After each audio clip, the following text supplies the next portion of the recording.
ٹوپی کرائیں گے بھی اور پہنیں گے بھی. تو یہ ہمارا مذہب سے رشتہ ہے.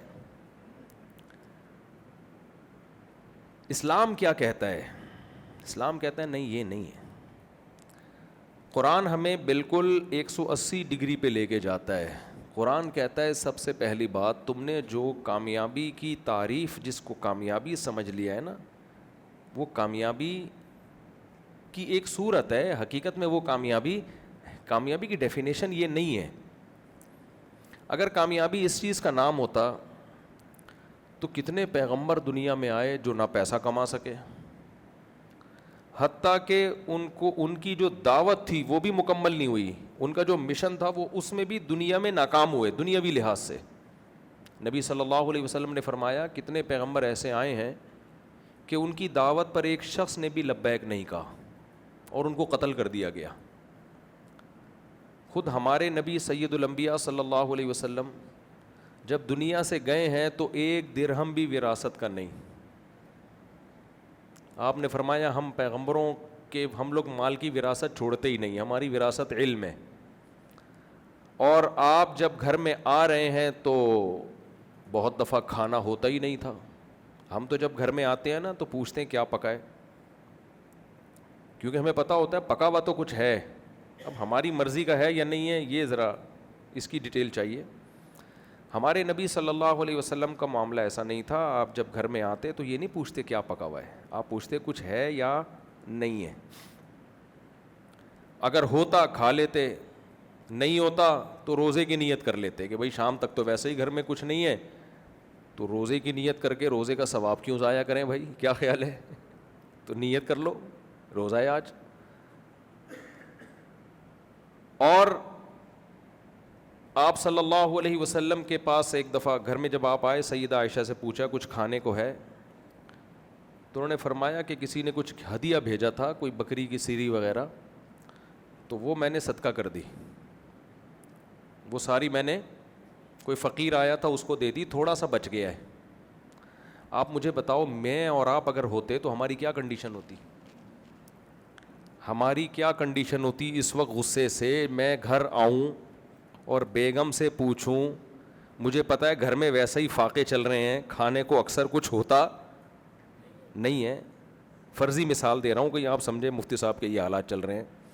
ایک مثال دے رہا ہوں کہ اگر ایسا ہو، آپ گھر میں آؤ، گھر میں آپ نے پوچھا اور 3 دن سے فاقہ چل رہا ہو، گھر میں آپ نے پوچھا بیگم کچھ ہے، اور بیگم جواب میں دے کہ پڑوسیوں کے ہاں سے کچھ نہاری آئی تھی اور وہ بھی میں نے صدقہ کر دی ہے. یا تو اس کا آخری دن ہوگا یا آپ کا آخری دن ہوگا، کیا خیال ہے؟ یا تو اس کا آخری دن یا آپ کا آخری دن. آپ کا بی پی جو شوٹ کرے گا نا، اور آپ کی بیوی چنگیز خان کو بھول جائے گی. لیکن ہمارے نبی صلی اللہ علیہ وسلم کی برداشت اور تربیت گھر والوں کی. سیدہ عائشہ فرما رہی ہیں کچھ ہدیہ آیا تھا، سارا میں نے کیا کر دیا؟ صدقہ، تھوڑا سا بچ گیا ہے. آپ نے فرمایا جو صدقہ کیا وہ بچ گیا، یہ ختم ہو جائے گا. بچا ہوا ہے جو کیا کر دیا. ایسا لیڈر آپ نے کبھی سنا، کوئی دیکھا؟ کوئی یہ جو موٹیویشنل اسپیکر آ رہے ہیں نا، یہ جو یوٹیوب پہ اور یو ایکچولی یہ صرف منہ کے فائر ہیں. منہ کے فائر سمجھتے ہیں؟ یہ سب کیا ہے؟ منہ کے فائر. اور اکثر میں لڑکوں کو ایک بات کہتا ہوں، یہ جو تمہیں یوٹیوب پہ پیسہ کمانے کے طریقے سکھا رہے ہیں نا، ان سے کبھی مت متاثر ہوا کرو، کیونکہ اگر ان کو پیسہ کمانے کا طریقہ آتا تو یوٹیوب پہ تمہیں پیسہ کمانے کا طریقہ سکھا کے پیسے نہ کماتے ہی ہیں. سمجھ رہے ہیں؟ ان کو چونکہ پیسہ کمانے کا کوئی طریقہ آتا ہی نہیں ہے تو انہوں نے کہا چلو پیسے کمانے کے طریقے سکھا کے پیسہ کماؤ. کیا خیال ہے بھائی؟ یہ بھی ایک طریقہ ہوتا ہے. کچھ ہوتے ہیں ان میں صحیح بھی ہوں گے، لیکن تو ہمارے نبی صلی اللہ علیہ وسلم گھر تشریف لائے، سیدہ عائشہ سے پوچھا کچھ ہے کھانے کو؟ فرمایا کہیں سے گفٹ آیا تھا، میں نے سارا صدقہ کر دیا، تھوڑا سا کچھ بچ گیا ہے. تو آپ نے فرمایا جو صدقہ کر دیا وہ بچ گیا، جو رہ گیا وہ ختم ہو جائے گا. تو بچا تو وہ ہے جو آگے بھیج دیا. اب آپ بتاؤ مادہ پرست اور اسلام، ان کی دعوت میں 180 ڈگری کا فرق ہو گیا کہ نہیں ہو گیا؟ کیا خیال ہے؟ تو اس سے پتہ چلتا ہے بھائی کامیابی کی ڈیفینیشن اسلام کی نظر میں بالکل کچھ اور ہے. وہ کیا ہے وہ میں بھی آتا ہوں اس کی طرف، میں بھی بتاؤں گا انشاءاللہ. لیکن اسلام کی اور انگریز کی دعوت میں زمین اور آسمان کا فرق ہے. اسلام کہتا ہے بھائی ہم بنے آخرت کے لیے ہیں، آخرت کے لیے، دنیا کے لیے نہیں بنے ہم. ایک اشکال ہوگا، اس کا جواب دے کے پھر میں آگے چلتا ہوں. اشکال یہ ہوگا کہ آپ کہیں گے مفتی صاحب آپ نے تو ڈرا دیا یار، اس کا مطلب ہم بھی یہی لائف اسٹائل ہو ہمارا، گھر ہم جب جائیں تو 2 دن فاقے چل رہے ہوں، گھر میں جا کے ہم بیگم سے پوچھیں کیا پکا ہے، وہ کہے کچھ بھی نہیں ہے. پڑوسیوں کے ہاں سے 2 کوفتے آئے تھے، ایک کوفتہ میں نے پڑوسیوں کو گفٹ کر دیا، ایک رہ گیا ہے، اور ہم اس کو سمجھا رہے ہوں ویل ڈن بیگم، جو گفٹ کر دیا وہ بچ گیا، یہ تو ختم ہو جائے گا، دنیا دار فانی ہے، ختم ہونے والی ہے، ایسا کرو یہ آدھا بھی دے دو کسی کو.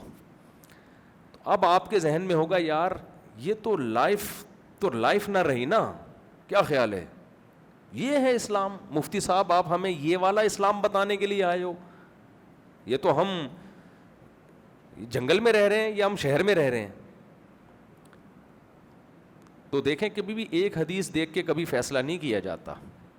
ایک حدیث دیکھ کے میں اس کی ایک مثال دیتا ہوں. نبی صلی اللہ علیہ وسلم نے ایک صحابی کو دیکھا کہ آپ درخت لگا رہے ہیں. آپ صلی اللہ علیہ وسلم نے ان صحابی سے فرمایا کہ تم یہ کیوں لگا رہے ہو؟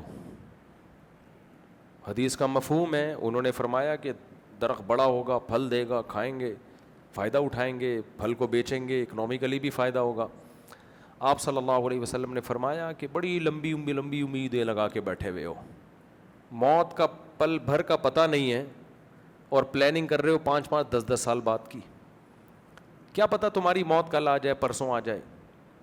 اب جس نے یہ حدیث دیکھی ہو، صرف یہ حدیث سنی ہو، اس کو کیا میسج جائے گا کہ اسلام درخت لگانے کو کے عمل کو موٹیویٹ کرتا ہے یا ڈی موٹیویٹ کرتا ہے؟ بولیں. D motivate. گویا اسلام میں درخت لگانے کی حوصلہ افزائی نہیں ہے، یہی میسج جائے گا نا. تبھی یہ جو آج کل نئے نئے اسکالرز آ رہے ہیں نا، حدیثوں کے ریفرنس دے کے مسئلے بیان کر رہے ہوتے ہیں، جب تک پورا پراپر علم نہ ہو صرف ریفرنسز سے کام نہیں چلتا. آپ نے میڈیکل سائنس کی ایک کتاب دیکھی گردے پہ پتھری نکالنے کا طریقہ، اور وہ یوٹیوب پہ کلپ بنا کے ڈال دیا. وہ ڈاکٹر کو پتہ ہے کہ یہ کس کی پتھری نکالے گی، کس کے گردوں کا بیڑا غرق کرے گی. تو اب کیا ہے، یہ حدیث جب ہم پڑھتے ہیں تو ہمیں پتہ چلتا ہے بھائی اسلام تو درخت لگانے کی حوصلہ شکنی کر رہا ہے. ہم جب درخت لگائیں گے 5 سال 10 سال کے بعد جا کے وہ پھل دے گا، اور ہمیں کیا پتہ 5 سال 10 سال تک ہم زندہ رہیں یا نہ رہیں. تو اس سے تو ایسا لگتا ہے جو درخت لگ چکے ہیں وہ بھی ہم نے غلطی کی ہے بھائی، اس کو بھی کاٹ دینا چاہیے.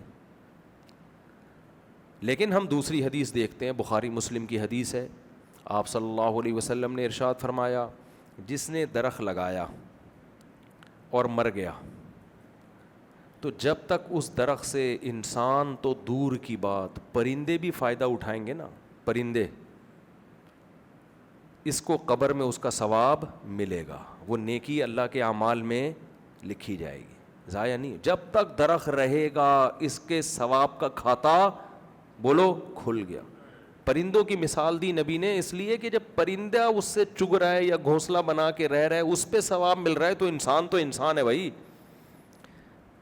اس سے درخت لگانے کی ایسی حوصلہ افزائی ہو رہی ہے کہ یہ حوصلہ افزائی تو انگریز بھی نہیں کر سکتا. انگریز زیادہ سے زیادہ کیا کہے گا، بھائی درخت لگاؤ، آکسیجن، انوائرمنٹ اچھا ہو جائے گا، آکسیجن بڑھ جائے گا، آپ ایک ہیلدی لائف گزاریں گے.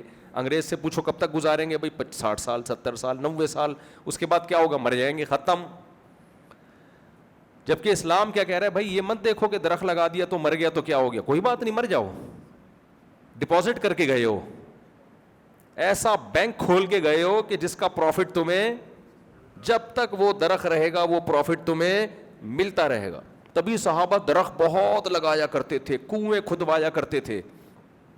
ایک صحابی نے عرض کیا یا رسول اللہ، میں ایک حدیث کا مفہوم ہے، کنواں کھدوانا چاہتا ہوں، میرے والد دنیا سے چلے گئے، تو کیا ان کو ثواب ملے گا؟ افاتصدق عنہا، دوسری حدیث میں ان کی طرف سے صدقے کا ثواب ملے گا؟ وہ تو چلے گئے، ان کا عمل تو ختم. جب انسان مرتا ہے اس کا عمل بولو ختم.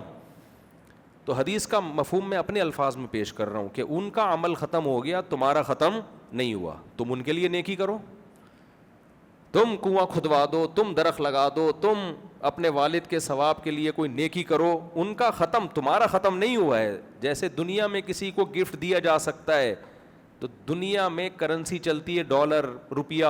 آخرت کی کرنسی کیا ہے؟ نیکی. تو نیکی کر کے ان کو گفٹ کر سکتے ہو.